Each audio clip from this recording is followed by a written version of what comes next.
Elle me regarde, droit dans les yeux. Impossible d'esquiver la confrontation. La première page, celle qui m'engage tacitement. La première page, ce baiser qui se prend pour un mariage. Au moment où j'ouvre ce livre, si la lecture a un goût, c'est sans doute celui de la culpabilité. Car jamais je ne le finirai.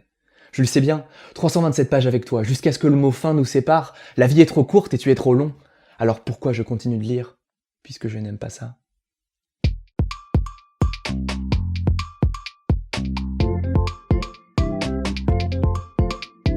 Rendez-vous quand? Dimanche à 10h. Rendez-vous où? Dimanche à 10h. Rendez-vous compte? Dimanche à 10h. Rendez-vous vous? Dimanche à 10h. Rendez-nous l'argent? Dimanche à 10h. Rendez-nous le temps? Dimanche à 10h. Rendez-nous les gens? Dimanche à 10h. On fait ça quand? Dimanche à 10h. J'ai commencé ma vie comme je la finirai sans doute, au milieu des livres. C'est Jean-Paul Sartre. Dans le bureau de mon grand-père, il y en avait partout. Défense était de les faire épousseter, sauf une fois l'an avant la rentrée d'octobre. Je ne savais pas encore lire que déjà, je les révérais. Ces pierres levées, droites ou penchées, serrées comme des briques sur les rayons de la bibliothèque, ou noblement espacées en allées de menhir. Je sentais que la prospérité de notre famille en dépendait. C'est beau. Je n'ai jamais fini les mots de Sartre. Tout comme je n'ai jamais fini Les Misérables, ni À l'ombre des jeunes filles en fleurs. Pourtant, je sais que tous ces livres méritent sincèrement ma révérence. Non seulement comme d'admirables pierres levées, mais surtout comme des pierres vivantes de mon éducation littéraire et humaine. Du moins, pour ce qui est de leur premier chapitre. Mais j'ai commencé ma vie, comme vous sans doute, au milieu des films. Et la puissance de l'image, sa fascinante dimension, a toujours fini par prendre le dessus. D'autant que ce temps du livre est de plus en plus difficile à épouser au milieu des flashs qui font palpiter notre quotidien. Dans chaque bouquin, je me découvre aveugle, guidé par la lente encre noire sur un chemin dont j'ignore la durée. La taille de l'ouvrage peut me donner une estimation, qu'on me rétorquera. Mais c'est faux. Tu le sais bien, combien de livres avons-nous empruntés qui semblent nous engloutir dans leur éternité au détour d'une page? Souviens-toi, zélé spectateur, mon semblable, mon frère dans le parjure, de cette première page de Proust dans Du côté de chez Swann. Je me demandais quelle heure il pouvait être.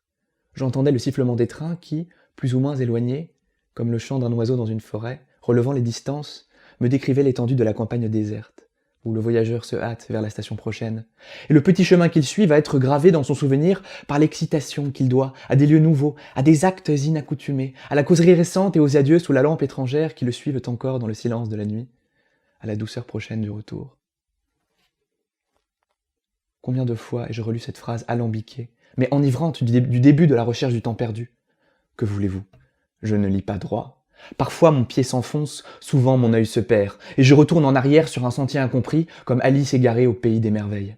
Peut-être parce que je suis devenu incapable de concentration à force d'injections de dopamine forcées sur le réseau, comme un moustique obstiné qui revient toujours se griller à l'appel du lampadaire, ou peut-être simplement parce que je préfère la finesse du bon mot au fin mot de l'histoire. C'est vrai que je l'aime beaucoup, la tournure qui fera mouche, qui piquera là où ça fait mal, ou au contraire, qui me plongera dans une rêverie dont je ne sortirai qu'au moment où le livre touchera le sol. Endormi. Je me suis endormi.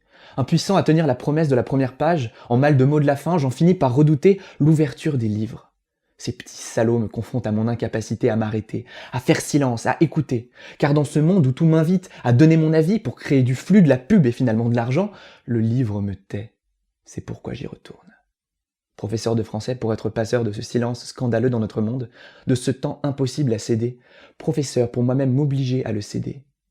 Je n'aime pas lire, mais je le dois. Je suis payé pour ça. Et vous, quel est le livre qui vous a fait lire? Le bouquin qui vous a cloué par sa beauté? L'ouvrage fantastique qui vous a fait dire « C'est avec toi que je veux passer mes étés, mes hivers et mes confinements, quel plaisir de brûler ce printemps sans voix à tes côtés ». Partagez-le en commentaire et, à loisir, cliquez fort sur la cloche pour ne rien rater.